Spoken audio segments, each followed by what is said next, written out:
नमस्कार, बहुत बहुत स्वागत आपका नादी टीवी पर। मैं हूं आपके साथ पारुल। उत्तराखंड का special debate show prime time Uttarakhand देख रहे हैं आप, और आज चर्चा करेंगे दरिंदगी पर सियासी दंगल। चंपावत में एक नाबालिग के साथ कथित सामूहिक दुष्कर्म और आरोपियों में एक राजनीतिक दल से जुड़ा चेहरा। देवभूमि कहे जाने वाले उत्तराखंड से आई ये खबर सिर्फ एक आपराधिक घटना नहीं है, बल्कि व्यवस्था, राजनीति और संवेदनशीलता तीनों के मुंह पर करारा तमाचा है। सवाल सीधा है, क्या सत्ता का रसूख कानून से बड़ा हो गया है? बेटियों की सुरक्षा सिर्फ नारों तक सीमित क्यों है? आरोपी फरार है, राजनीति गर्म है, लेकिन सबसे बड़ा सवाल, पीड़िता को इंसाफ कब? आज बहस सिर्फ अपराधियों पर नहीं, उस सिस्टम पर भी होगी जो हर घटना के बाद जागता है और फिर वापस सो जाता है। देखिए रिपोर्ट।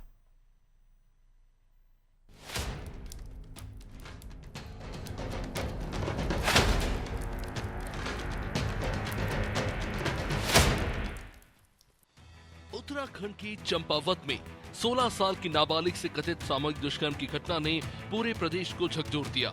सड़क से लेकर सोशल मीडिया तक गुस्सा है। कांग्रेस, यूथ कांग्रेस, NSUI और उत्तराखंड क्रांति दल सड़कों पर है। सरकार के खिलाफ नारेबाजी हो रही है। मुख्यमंत्री के पुतले जलाए जा रहे हैं और अब सवाल सिर्फ एक घटना का नहीं, बल्कि बेटियों की सुरक्षा, कानून व्यवस्था और राजनीतिक जवाबदेही का बन गया है। विपक्ष आरोप लगा रहे हैं कि राजनीतिक संरक्षण की वजह से अपराधियों के हौसले बुलंद हैं। महिला कांग्रेस की प्रदेश अध्यक्ष ने कोतवाली के बाहर धरना देते हुए पीड़िता के परिवार से मिलने की मांग की और कहा कि अगर मुख्यमंत्री के जिले में बेटियां सुरक्षित नहीं तो बाकी प्रदेश का क्या हाल होगा। वही कांग्रेस प्रवक्ता गरिमा तसौनी ने कहा है कि सीएम धामी की विधानसभा में हुई इस घटना ने रोंगटे खड़े कर दिए हैं। चंपावत की घटना ने रोंगटे खड़े कर दिए। उनकी खुद की विधानसभा में एक मासूम नाबालिग बच्ची को हवस का शिकार बना दिया 3 लोगों ने, जिसमें एक व्यक्ति भाजपा का नेता बताया जा रहा है।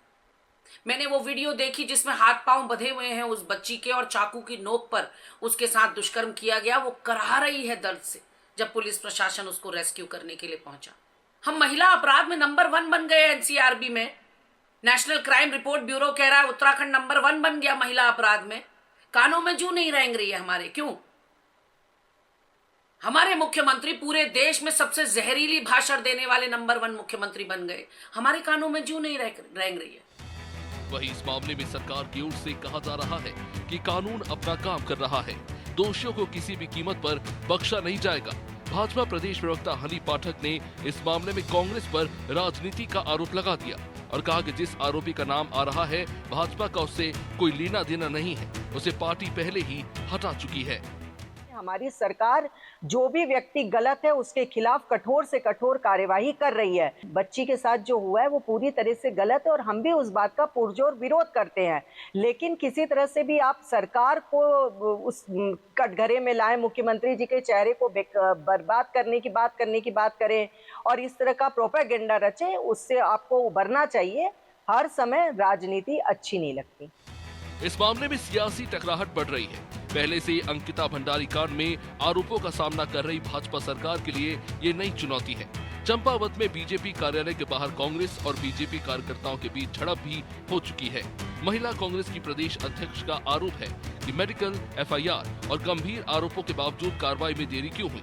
क्या बेटियों की सुरक्षा पर राजनीति हो रही है या राजनीति की वजह से न्याय में देरी हो रही है?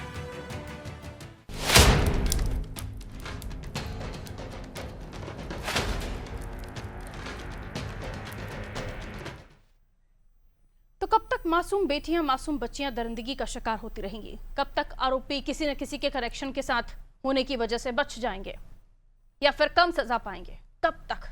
सवाल यही कि कब तक। मिलियन मेहमानों से जो हमारे साथ चर्चा में जुड़ रहे हैं, आगे समझने की कोशिश उन्हीं से करूंगी। कुंवर जपेंद्र सिंह जी भारतीय जनता पार्टी से जुड़ रहे हैं, स्वागत सर। आशीष सैनी जी कांग्रेस प्रवक्ता हैं, बहुत बहुत स्वागत। गजेंद्र रावत जी हमारे साथ जुड़े हुए वरिष्ठ पत्रकार है, रावत जी बहुत बहुत स्वागत। रावत जी, हो क्या रहा है उत्तराखंड में? ये ऐसी घटनाएं क्यों हो रही हैं? पहले अंकिता भंडारी, अभी चंपावत की बच्ची, 10वीं क्लास में पढ़ने वाली 16 साल की बच्ची, और अब इस पर राजनीति हो रही है। वहां प्रदर्शन चल रहे हैं और ये बताया जा रहा है कि एक जो आरोपी है उसका पहले कभी भाजपा के साथ कनेक्शन रहा। क्या हो रहा है सर? दरअसल इस जो पूरा घटनाक्रम कल से चल रहा है, गैंगरेप हुआ है, वो 10वीं क्लास की बच्ची थी, हुआ, तमाम हुआ।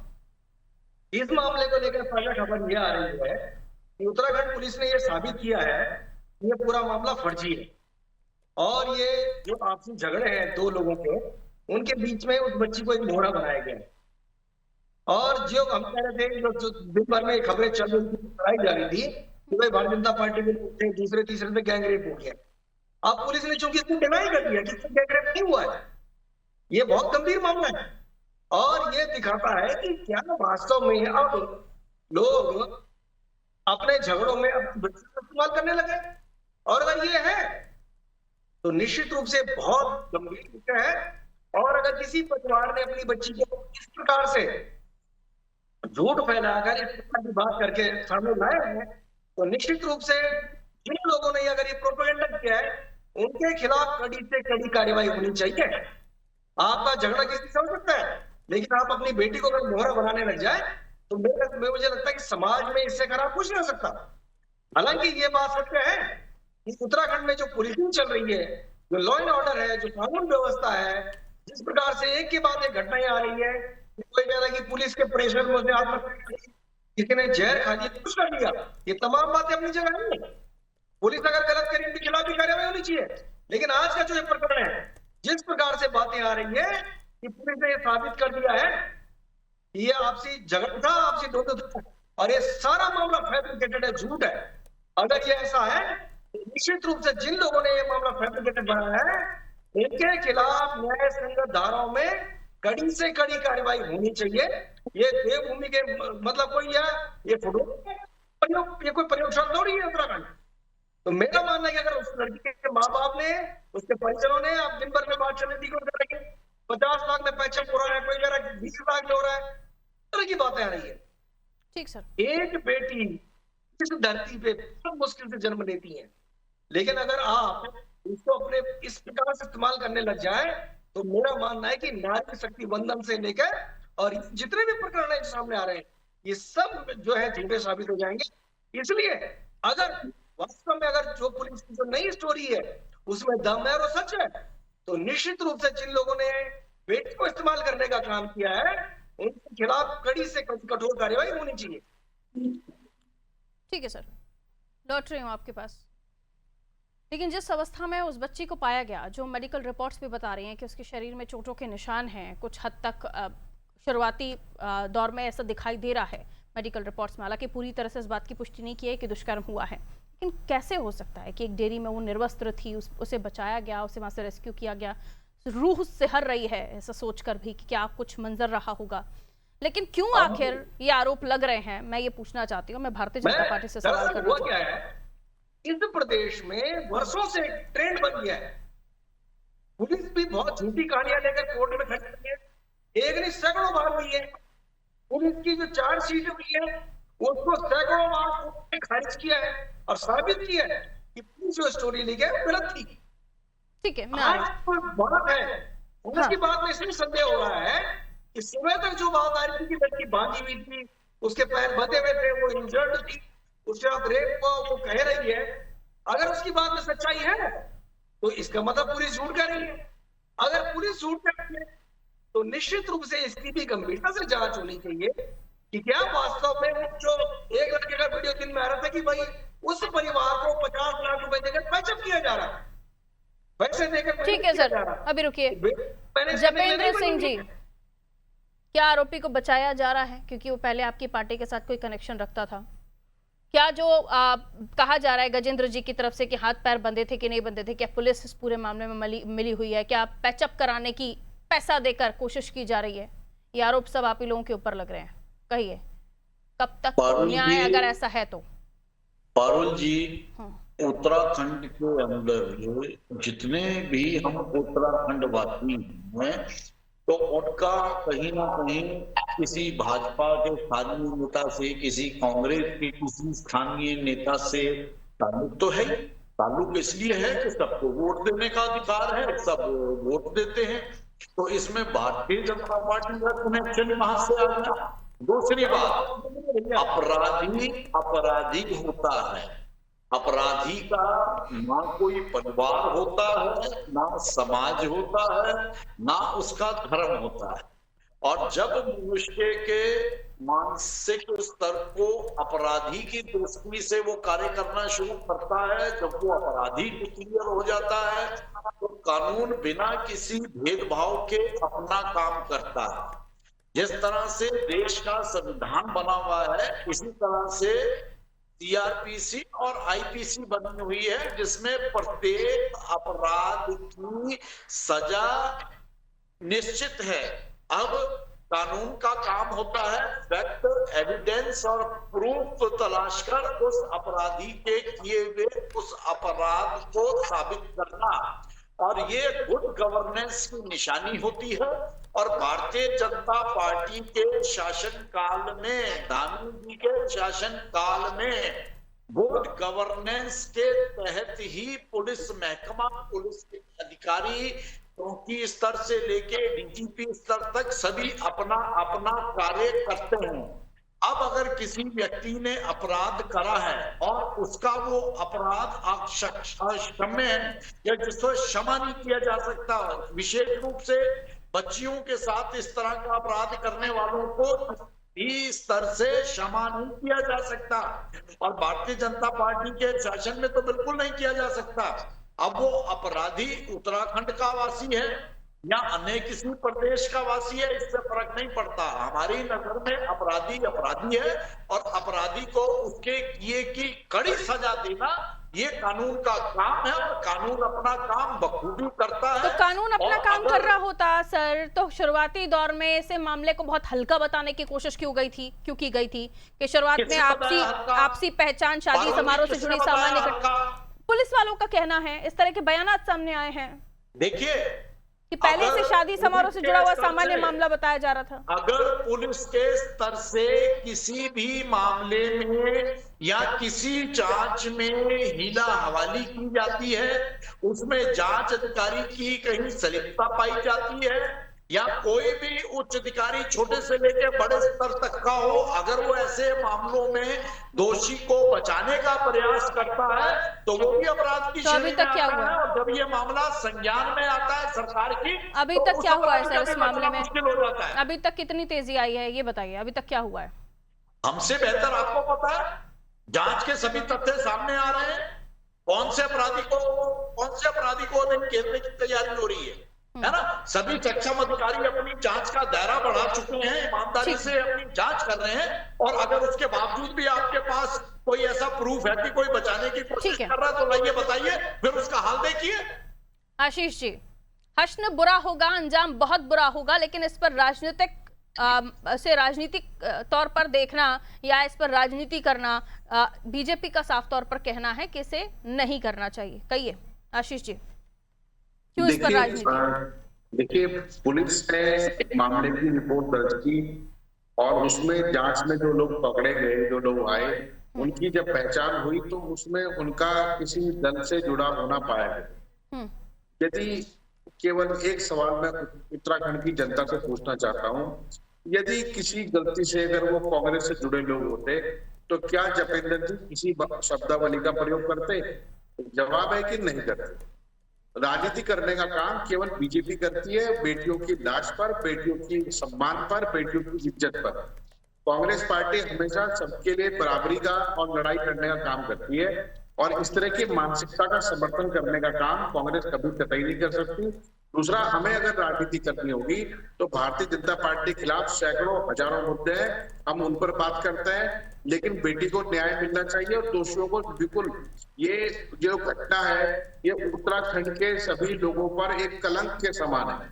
ये डूब मरने की बात है हमारे लिए कि हमारे होते हुए, मैं अपनी बात कर रहा हूँ कि मेरे होते हुए ये पाप हो गया उत्तराखंड की धरती पर, मुझे इसके लिए शर्मिंदा होना पड़ रहा है, शर्म महसूस हो रही है।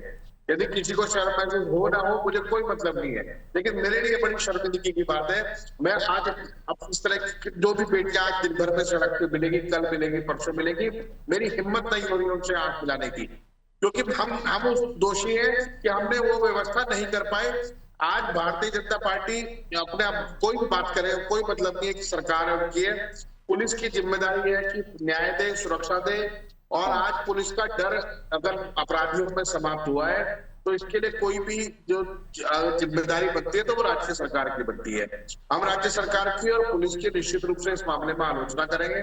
दूसरी बात, ऐसी अनेक घटनाएं और भी प्रकाश में आई है जहां पुलिस रिपोर्ट तक दर्ज नहीं कर रही है। ये बड़ी गंभीर स्थिति है। राज्य में जो पुलिस ने जिस तरह से अपना भाजपाईकरण कर लिया है, हम तो पुलिस पर सवाल उठा रहे हैं कि यदि पुलिस रिपोर्ट दर्ज करने से डर रहे हैं तो बताइए कौन सी इनकी तनख्वाह कट जाने वाली है। यदि किसी थाना क्षेत्र में अपराध हुए हैं तो दर्ज तो कर लीजिए, लेकिन थानों में दर्ज नहीं हो रहे हैं। उनके लिए सबसे पहले थानाध्यक्ष के पास जाना पड़ेगा, थानाध्यक्ष वहां के भाजपा नेता से परमिशन लेगा, तब जाकर रिपोर्ट दर्ज हो रही है। और जिन मामलों में रिपोर्ट दर्ज हुई है उन पर कार्रवाई नहीं हो रही है। ये बड़ा गंभीर मामला है। यदि हम अपने राज्य की बेटियों के न्याय के लिए खड़े नहीं हो सकते तो हमारे होने का भी कोई अर्थ नहीं है। मुझे आज इस विषय पर बात तो करते हुए आपको कमी कार्रवाई में कमी कहाँ लग रही है? नहीं, कार्रवाई कभी इसलिए कि कार्रवाई की रिपोर्ट दर्ज होने में और उसकी अग्रिम प्रक्रिया होने में समय लग रहा है। पुलिस ने जब उनकी गिरफ्तारी कर ली है तो तुरंत उस पर कार्रवाई करें, उनको जेल भेजे। और इस पर राजनीति करने की तो कोई गुंजाइश ही नहीं है।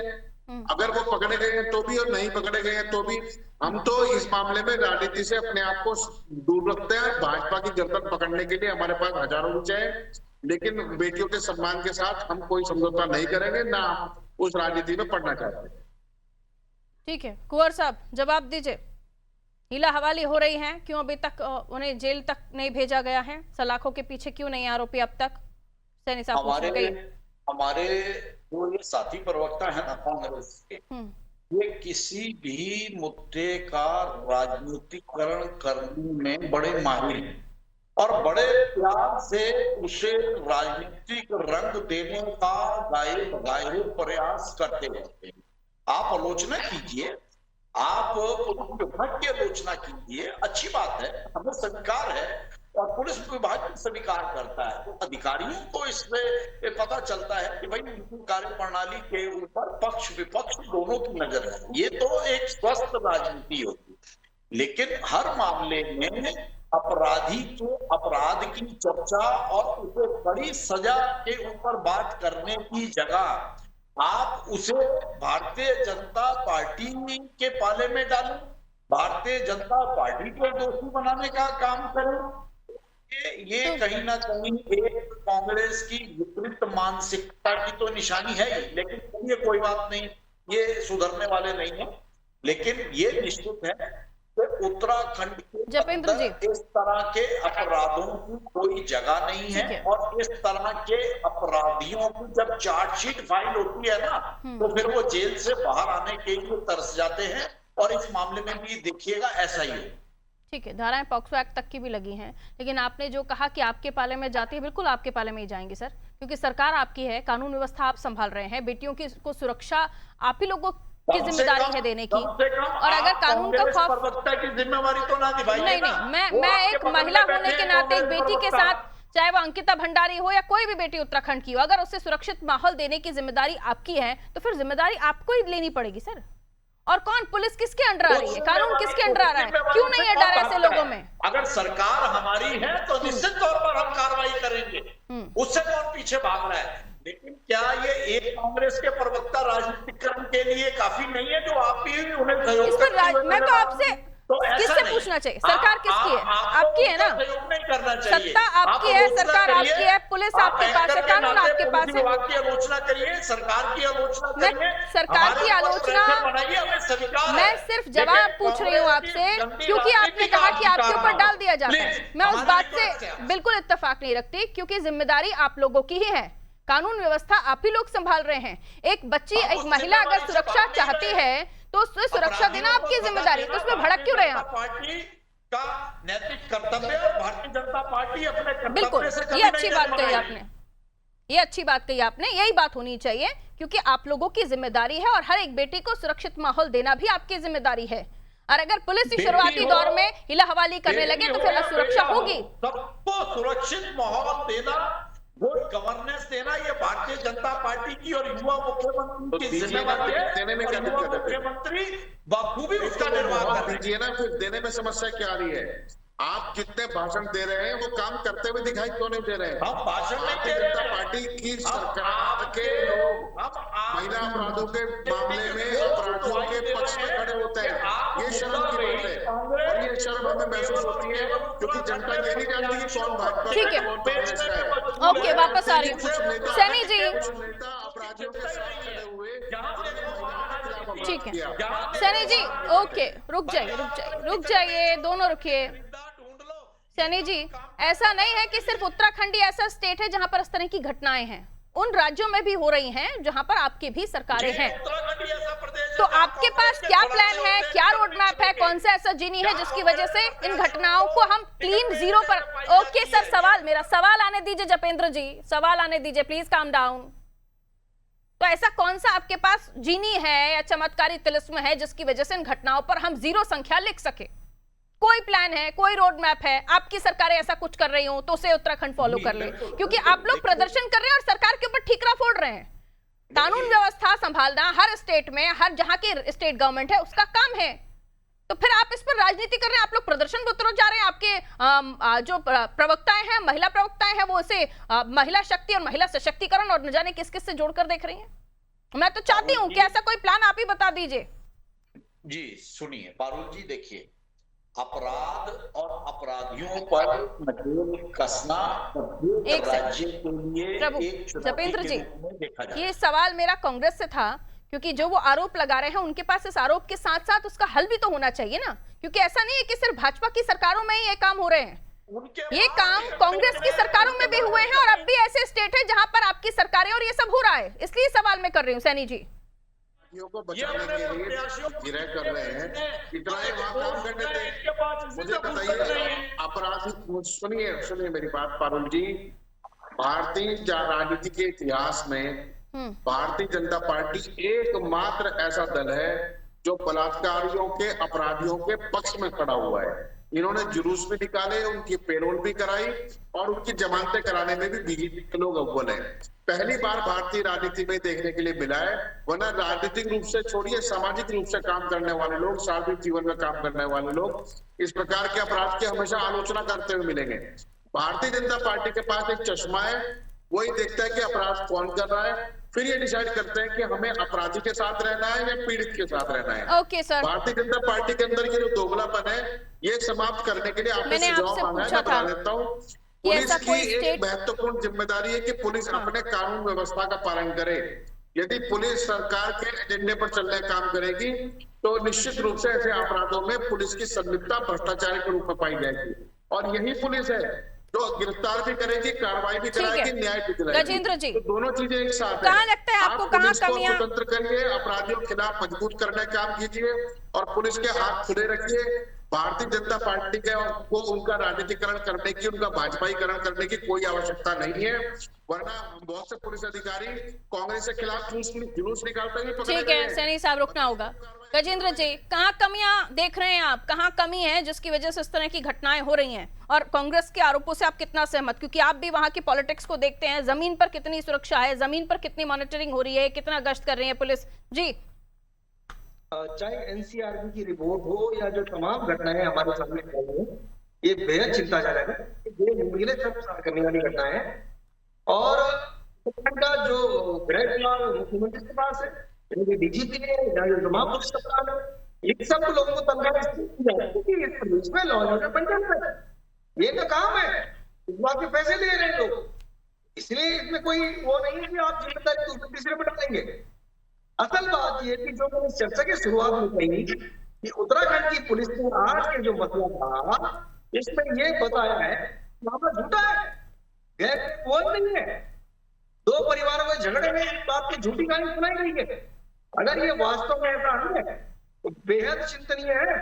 और अगर आज सर, लेकिन इसमें अब पॉक्सो एक्ट के तहत मामला दर्ज हो गया है, उसका पीड़िता के चोट के निशान और शुरुआती दुष्कर्म की पुष्टि जैसी रिपोर्ट्स में जो बताया गया, उस मामले में अभी धाराएं भी ऐड हुई हैं सर।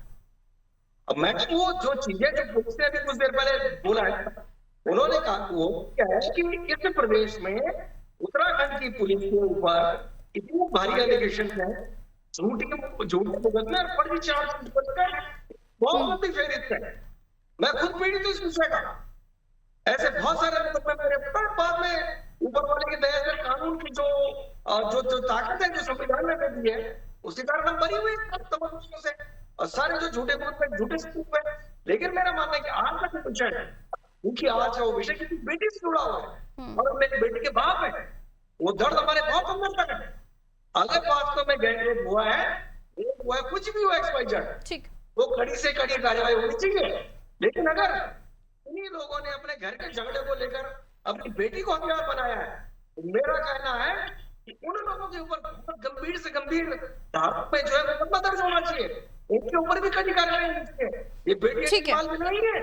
क्या आप अपने देखना होगा झगड़े- आगे ये मामला क्या रूप लेता है, क्योंकि आप जो बता रहे हैं कि ये मामला हो सकता है कि आपसी रंजिश का हो, जिसमें ये सब चीजें बताई जा रही हो या उस बच्ची को बीच में लाया जा रहा हो। लेकिन सवाल वही है कि अगर ये घटना सही है, क्योंकि चोट आई है उस बच्ची को और उसके साथ साथ वो बच्ची निर्वस्त्र मिली है उस जगह पर, एक डेयरी पर, तो सवाल बनते हैं और सवाल पूछे भी जाएंगे। अगर ऐसे माहौल में महिलाएं असुरक्षा का भाव है उनके अंदर या सुरक्षित महसूस कर रही हैं, तो फिर सुरक्षा देने की जिम्मेदारी सरकार की है। लेकिन इस पर राजनीति बिल्कुल नहीं होनी चाहिए, क्योंकि किसी का भी कॉलर इसमें साफ नहीं है।